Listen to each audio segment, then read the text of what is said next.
Biso sur Tchamaloba officiel. Toujours merci.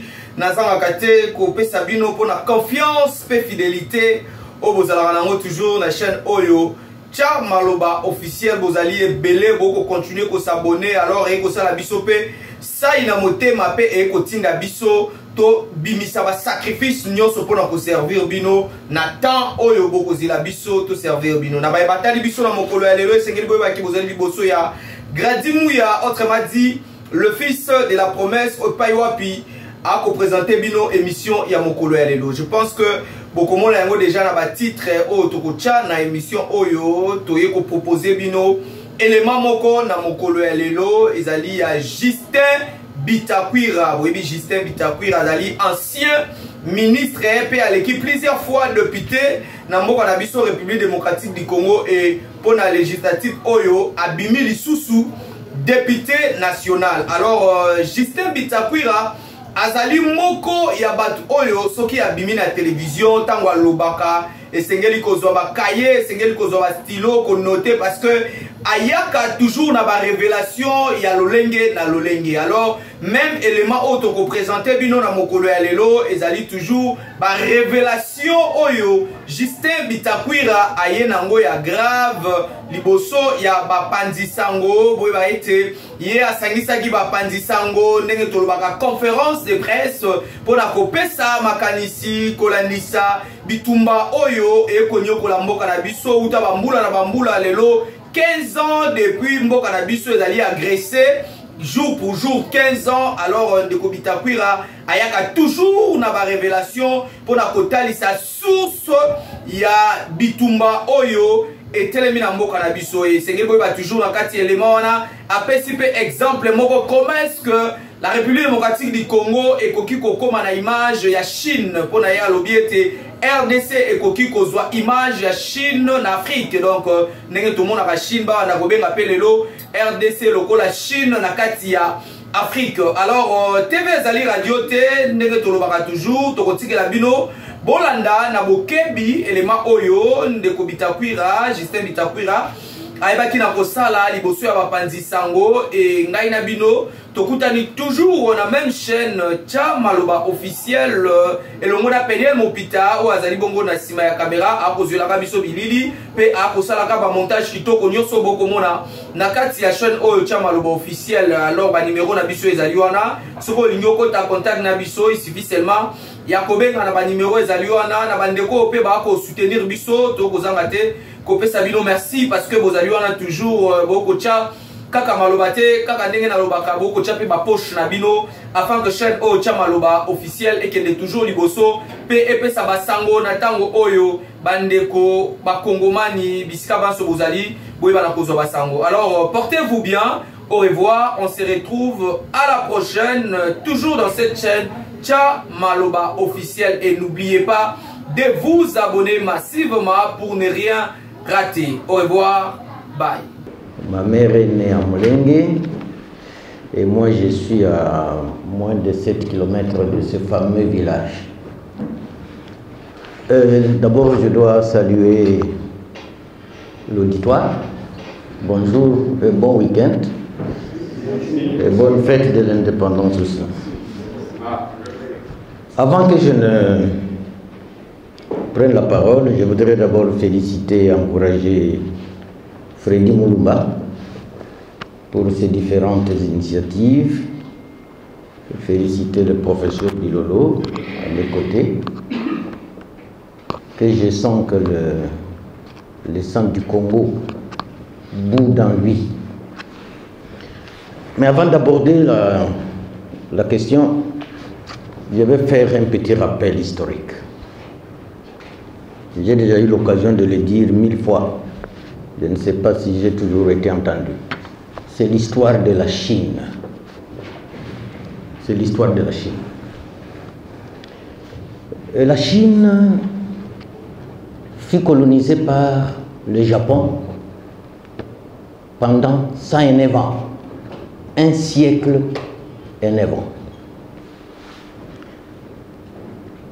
Et pendant un siècle et 9 ans, les Japonais fouettaient les Chinois matin, midi et soir, pendant un siècle et 9 ans. Alors la Chine a eu la chance de voir naître dans ce pays un certain Mao Tse-tung. J'ai fait 6 mois de formation pour l'histoire seulement de la Chine. Et j'ai toujours été convaincu que le jour où nous allons appliquer la même méthode de la Chine, la RDC a la vocation d'être la Chine de l'Afrique. Mais ça dépend de ses dirigeants. Et alors, je connais 3 villageois. Mao Tse-tung, Mandela et moi-même.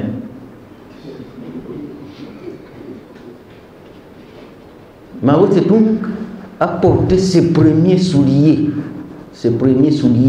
à 13 ans.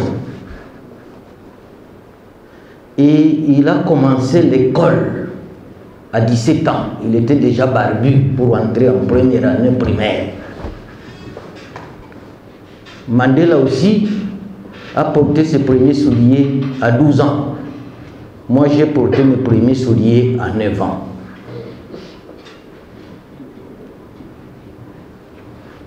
Et alors, l'histoire de la Chine décrit que Mao aurait fait 8000 km à pied en se promenant dans la Chine.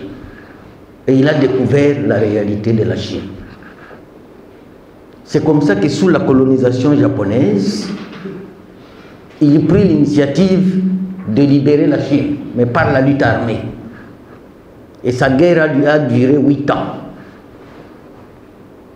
Mais il gagne la guerre le 1er octobre 1949. C'est là où il entre dans la Chine. On appelle ça la marche rouge, l'entrée de Mao Tse-tung à Pékin. Alors, il trouve un pays déchiré et délabré. Chaque 6 km², plus de 100 églises. Plus de 100 églises chaque kilomètre². Il trouve un peuple discret, abandonné à lui-même. Alors, sa première ordonnance, c'est laquelle? Collège des élèves et des étudiants pour le salut de la Chine. Heureusement, Jean Goubal est dans la salle. Laissez-moi le voir. Alors, on te trouve, vous êtes à 3, 4, 5, 6. On vous trouve en train de discuter sur Fally Ipupa, Ferregola, qui ne chante que l'amour, hein? Koffi Olomide, l'amour. Bon, moi, Jean Goubal, je te suis, je sais de quoi tu chantes. Donc, en vous trouvant en train de parler un sujet qui n'a pas de lien avec le salut de la Chine, 6 mois de prison pour aller vous nettoyer la mémoire. 6 mois de prison. Et il y a une brigade, c'est le collège des élèves et des saluts et les étudiants pour le salut de la Chine. Il y a une brigade. Et après, Mao trouve un peuple paresseux qui ne peut pas travailler. Alors il impose la Chine verte. Chacun doit travailler. À la première récolte, on se rend compte qu'on n'a pas où mettre la récolte. On pose la question, où est-ce qu'on va trouver les greniers? Quelles sont les maisons qui n'ont pas de gens, qui passent la nuit sans que les gens y dorment? On se rend compte qu'il n'y a que les églises qui sont des maisons vides. La nuit, on en transforme en greniers. Parce que la nuit, les églises sont vides. En Chine, c'est devenu des greniers. Et tu prêches n'importe quoi, on ferme ton église. Parce qu'il doit prêcher le salut de la Chine. Voilà mon introduction. Allons maintenant au Congo et au Rwanda. Au fait, en ce qui concerne la guerre, l'occupation et ce qui arrive au Congo, souvent je me dis que je n'ai pas besoin de papier. Parce que je suis né dans ça. J'ai vécu ça.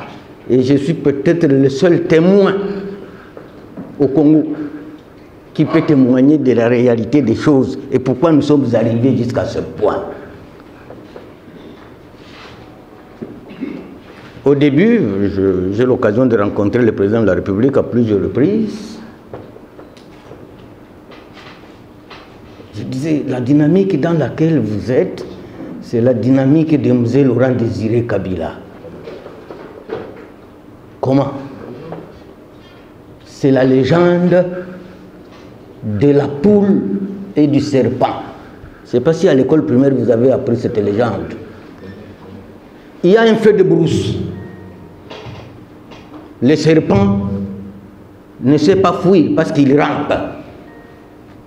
Mais il y a la poule à côté. La poule peut voler pour fuir le feu. Et maintenant le serpent flatte la poule pour lui dire vraiment aide-moi à me sauver. Et la poule tend le cou au serpent.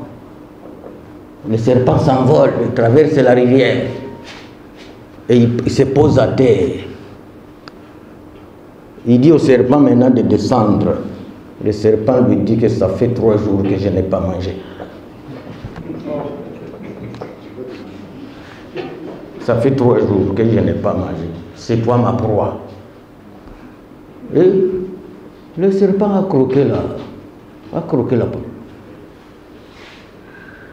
L'année passée, il y avait comme toujours des rencontres des gens de l'Est à l'hôtel Béatrice, sous la modération du docteur Mitéo de la maison civile, qui a passé plus de 25 ans chez nous, il connaît tout le monde. Et dans les ateliers, on a croisé les différentes tribus. Comme par hasard, moi je suis Mufuriru, d'Ouvira, nous constituons à peu près 85% de la population d'Ouvira. On nous croise avec mes amis Tutsi, qui ont volé les noms de mon village et le village de ma mère. Et ils se sont autoproclamés Banyamulenge. Maintenant on nous croise, face à face. Moi le premier jour je ne suis pas allé. Mais le deuxième jour, les gens m'ont dit, mais ton absence s'est fait trop remarquer. Non, je vais là-bas. Maintenant, on nous croise, que nous devons discuter face à face. Quand j'entre dans la salle, et tous s'exclament, ah, Bitakoué là-bas, ok, c'est bien que tu sois là. Il me pose la question. Monsieur Bitakoué, vous vous dites à travers le monde que vous nous avez vu venir. Depuis quand vous nous avez vu venir? Alors que nous sommes là-bas depuis le XVIe siècle. Est-ce que toi tu étais là au XVIe siècle? Je leur dis, je regrette de vous dire que mes yeux n'ont jamais été opérés. Les mêmes yeux qui vous ont vu venir, c'est sur mon visage.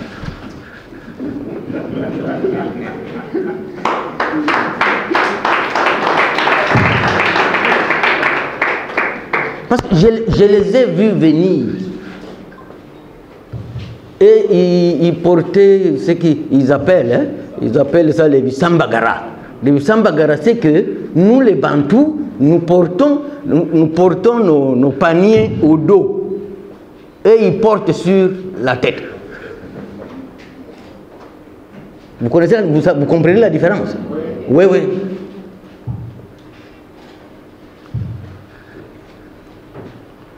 Maintenant, quel est notre malheur? Notre malheur, c'est l'inattention et la naïveté. Nous sommes naïfs. Nous sommes naïfs. Et nous ne serons pas le premier peuple d'un pays à être liquidé. J'ai dit, nous ne serons pas le premier. Parce que les Américains, les anglo-saxons ont liquidé toute la race de peau rouge. Les Indiens, ils les ont liquidés. Et ils se sont accaparés de leur pays, devenus États-Unis d'Amérique. Où est l'Irak? Où est la Libye? Alors nous, aussi notre malheur, c'est quoi? C'est d'avoir installé la capitale à Kinshasa, où il fait très chaud. Il fallait que la capitale soit dans un coin où il fait frais. Parce que dans le froid, on réfléchit. Cette ville devait être une ville culturelle et non une ville politique. Parce qu'on ne pense à rien sur l'avenir et le sort de la République. Peut-être Charles Onana va venir nous réveiller pour dire peut-être il faut créer un centre de formation civique et de veille patriotique. Parce que si nous restons dans le même état d'esprit, il n'y a pas de Congo dans 20 ans. Il n'y en aura pas. Il n'y en aura pas. Ce pays va disparaître.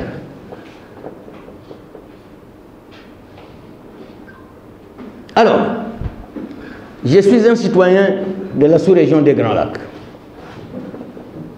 Parce que j'ai la chance de parler presque tous les dialectes du Kivu, ou écouter les Kirega, les Machi, les Kinindu, les Kibembe et autres.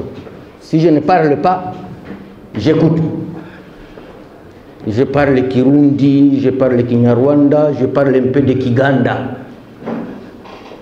Maintenant, quand on va dans les négociations à Nairobi, au Burundi, on puise aux gens qui ne comprennent aucune langue de ce pays pour aller négocier. C'est comme si tu places les joueurs de basketball pour aller jouer le handball.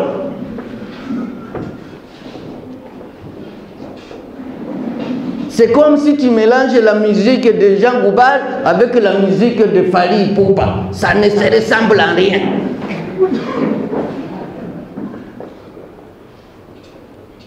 C'est ça l'inattention et la naïveté. Quand je parle des erreurs de Kabila, les gens me disent toujours, mais M. Bittencourt, vous avez été ministre de Kabila, non? À part au Congo, je peux être ministre où?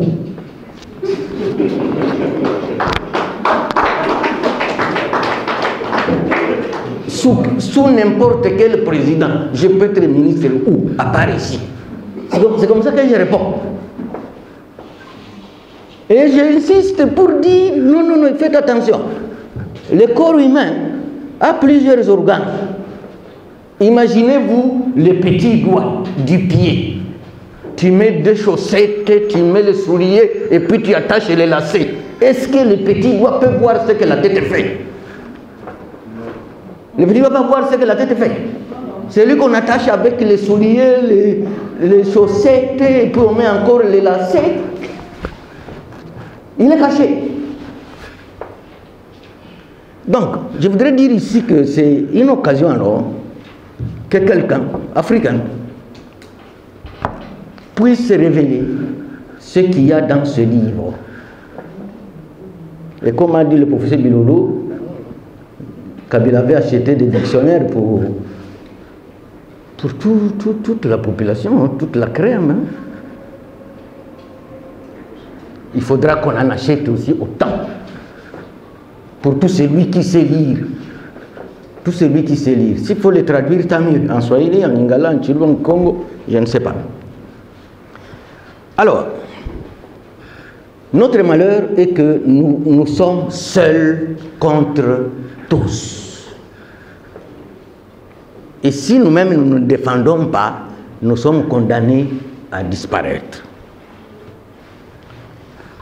Je vais vous parler de comment nous sommes arrivés là où nous sommes.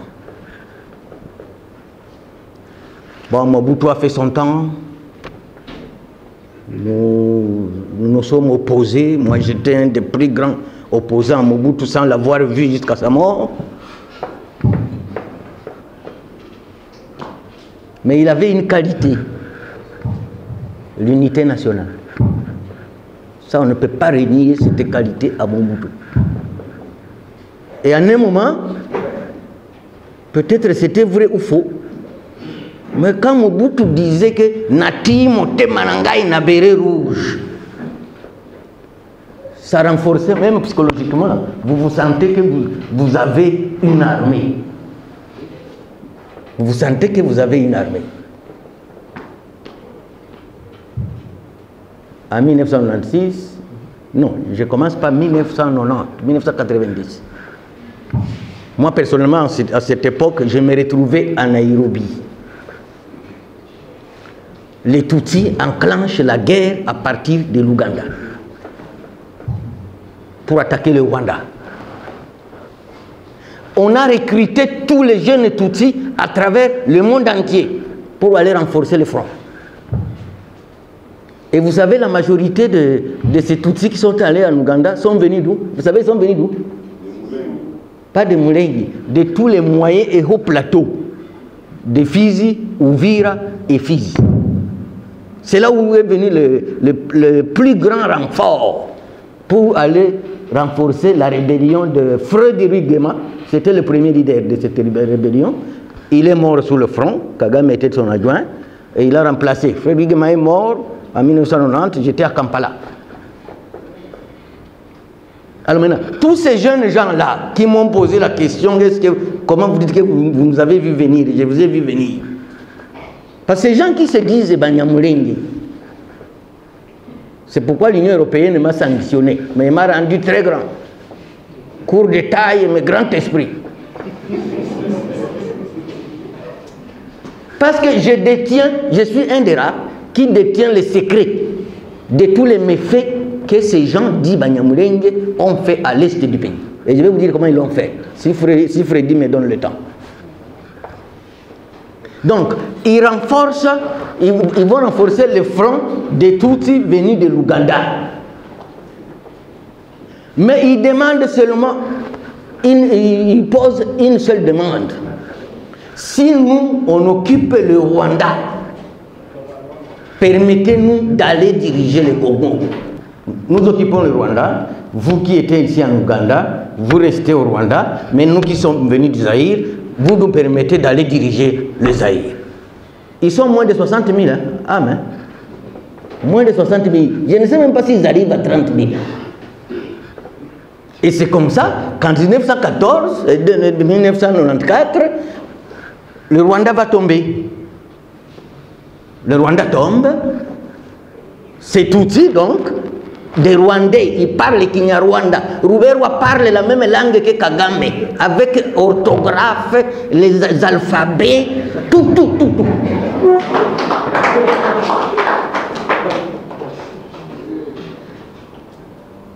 Alors c'est comme ça que Charles le dit, Charles le décrit, comment les anglo-saxons ont déployé tout leur arsenal militaire en Ouganda, en Entebbe, pour renforcer maintenant le nouveau régime Tutsi au Rwanda de Kagame. Il est décrit. Mais on en a dit, il y a un chapitre consacré. Banyamulenge, 2 points. Destruction préméditée de la RDC. C'est dans ce livre-ci.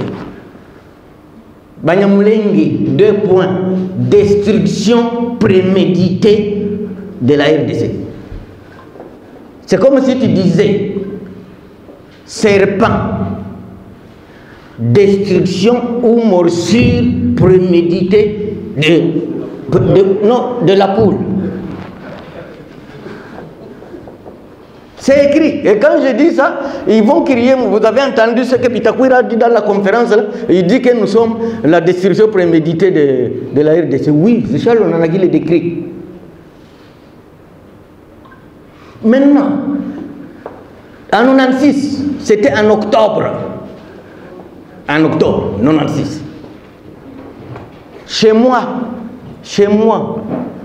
il y a un village de chez moi qu'on appelle Kakagabwe.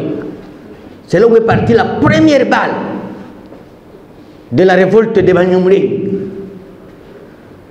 Ça s'est mué plus tard en Afdel. Nous est venu porter une veste qui n'avait pas sa taille. ne sachant pas qu'est-ce qu'il y a dans l'emballage. Et c'est comme ça que ça devient la FNER. Chef de file, Musée Laurent Désiré Kabila. Mais nous qui étions dans les parages de Hewabora, on était encore des petits enfants, parce que nous on a grandi dans la guerre. Hein. La guerre de chez moi est terminée en 1975, où le dernier maquisard est mort, c'était en 1975. Sinon nous on a grandi dans les balles. Maintenant, le musée prend l'emballage sans connaître le contenu. Alors, je vous jure et je vous dis, et c'est ça mon combat, quelle que soit l'Union européenne ou autre, que nous vous sanctionnons. En croyant, comme on l'a sanctionné, il va se taire. Non. Vous savez que Mandela a été déclaré terroriste par ces mêmes blancs-là. Moi, c'est ma sanction. Oh, on va geler tes avoirs. Est-ce que j'en ai d'abord?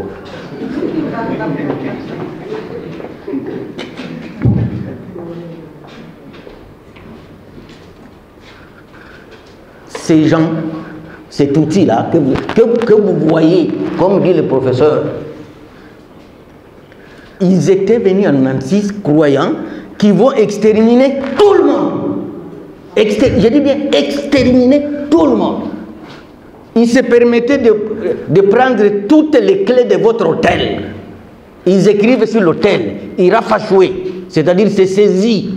Et ils partent avec les clés à Kigali. Ils vont faire 2 mois là-bas. Votre hôtel est fermé. Quant aux tueries, n'en parlons pas.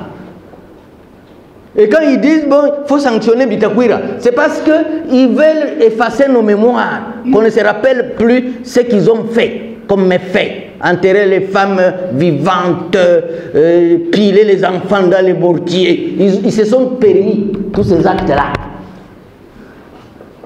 Alors, bon, quand tu veux parler, il faut les sanctionner, il faut qu'ils se taisent. Ils rappellent les mal de ce qui nous concerne. Et comme ils sont parrainés par les Blancs, effectivement, ils croient que c'est la race supérieure. Je connais un vieux à moi qui avait fait garder ses vaches. Parce que c'était nos bergers. C'était nos bergers, ces gens. Il leur avait fait garder les vaches. Quand la FDL est venue, ou la révolte de Banyamulenge est venue, ils sont venus récupérer toutes les vaches et ils ont emmené au Rwanda. Pardon? Des criminels.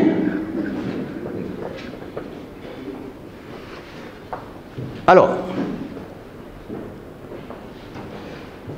tant que nous resterons naïfs, tant que nous resterons inattentifs, ce pays, nous le livrons à l'ennemi. Je vous informe que par notre naïveté, par notre inattention, il n'y a pas un mois,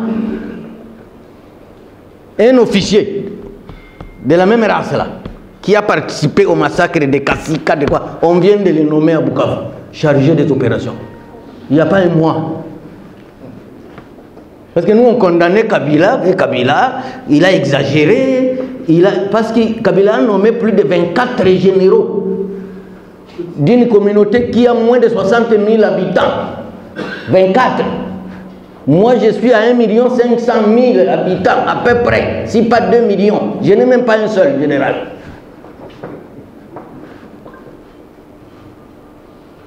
Donc, nos bergers d'hier, devenus nos officiers. Oui, 24 généraux, sans compter les colonels. Et personne ne doit être nommé à l'ouest ou au centre. Tous doivent être nommés à l'est. Et dans les coins les plus stratégiques. Est-ce qu'il y a mieux que livrer un pays à un ennemi? Est-ce qu'il y a mieux que ça? Non. Bozwanabino. Et on dit Raïs Zonga. On continue.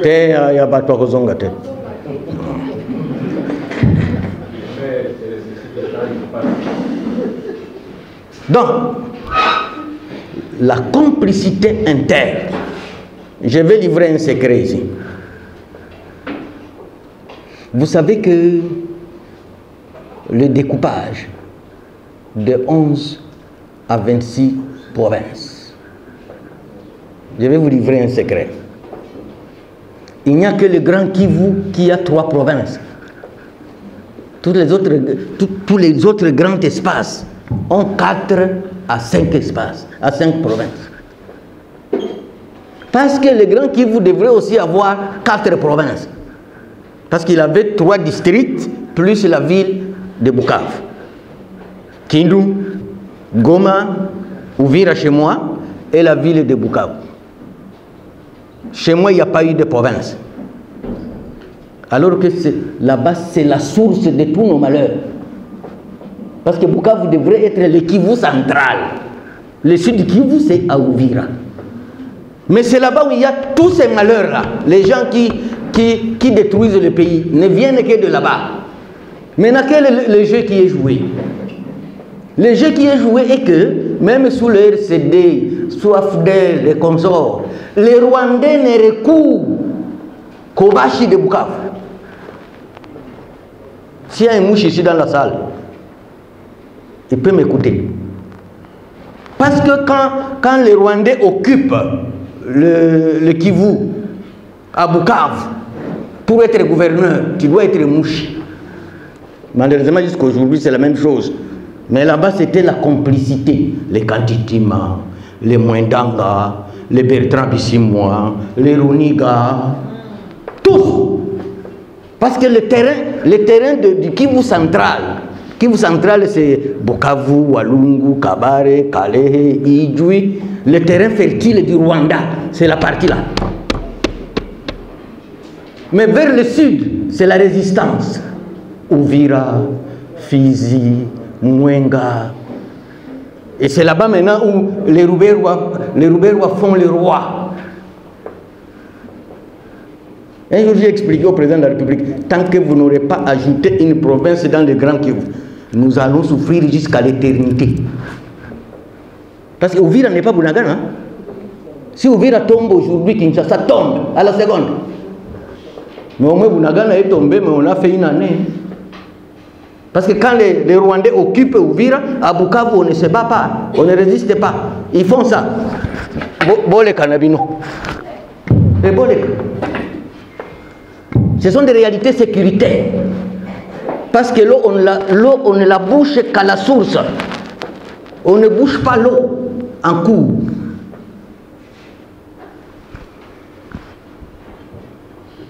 L'objectif du Rwanda et des anglo-saxons, c'est quoi? Charles Onana le dit. C'est le démantèlement de la République démocratique du Congo. Il faut démanteler. Maintenant, on se retrouve en face de 2 réalités. Un pauvre fort et un riche faible. Vous avez déjà vu ça dans la vie? Que le pauvre est plus fort et le riche est plus faible.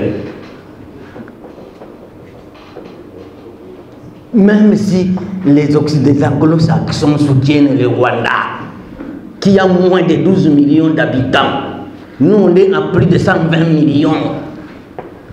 Ataoza Gizenyango. Même celui qui est né à 6 mois, il peut se poser la question, comme Dieu l'a fait, comme Dieu l'a remis en vie. Il va se poser la question, mais qu'est-ce qui m'est arrivé? Et vous entendez ce que les Occidentaux disent, les Anglo-Saxons. Depuis qu'on a pris l'initiative qu'il faut intégrer les jeunes résistants pour devenir réservistes. Vous avez entendu leur message? C'est la ligne rouge. Et pourtant, si le front aujourd'hui, on a tenté de les geler, c'est à cause de ces gens. Mais les Blancs savent que si on intègre ces jeunes gens-là, leur démarche est foutue. Maintenant, ils disent, c'est la ligne rouge. Comme si pour organiser notre armée, on doit aller demander l'autorisation à quelqu'un. Et j'espère que le président de la République a dit à Mbujimaï qu'il ne cédera à aucune menace ou à aucune intimidation. Mais moi, je lui dirais, vous avez dit que vous n'avez pas cédé à aucune intimidation. Qu'est-ce qui se passe? Promulguer la loi, non?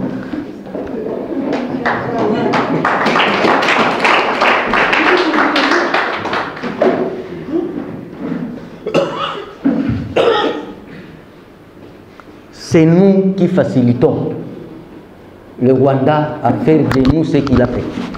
C'est nous-mêmes. Parce que si moi je suis président de la République aujourd'hui, ma plus grande décision que je prendrai, c'est laquelle? Tout celui qui aurait déjà pris part à l'agression du Congo ne peut plus faire partie de l'armée. Comment il va faire partie de l'armée? Parce qu'il s'est attaqué contre son pays. Comment il va rester dans l'armée? Vous savez que nous avons des inspecteurs généraux de l'armée ici qui étaient au RCD, à Kisangani, à Goma, à Bukavu. C'est l'inspecteur. C'est comme si tu mets un lépreux en face de toi et puis tu commences à le toucher alors que c'est contagieux. La lèpre est contagieuse, non? Jean Goubal, il faut chanter sur la lèpre là.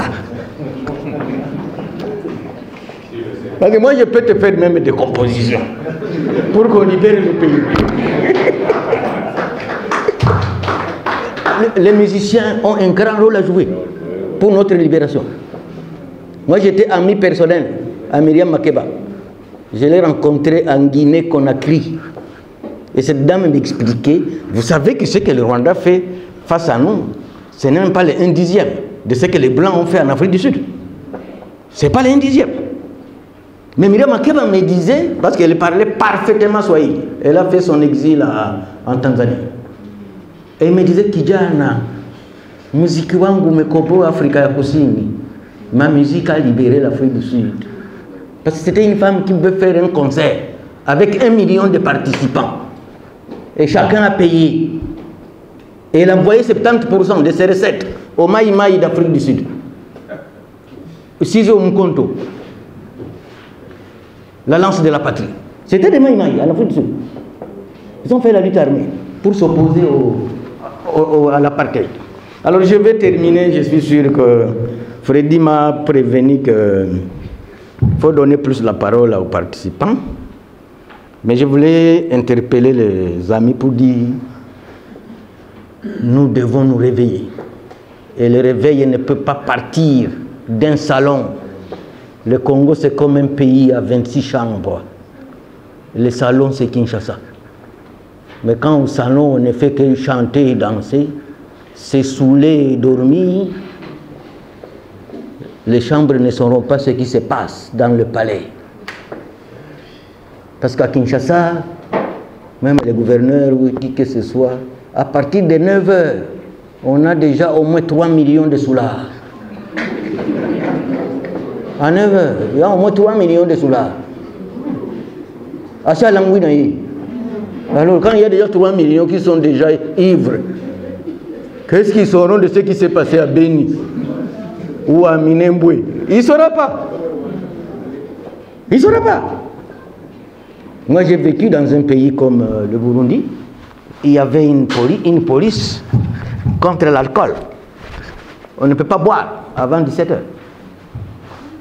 Oui, pas de bar après 23 h.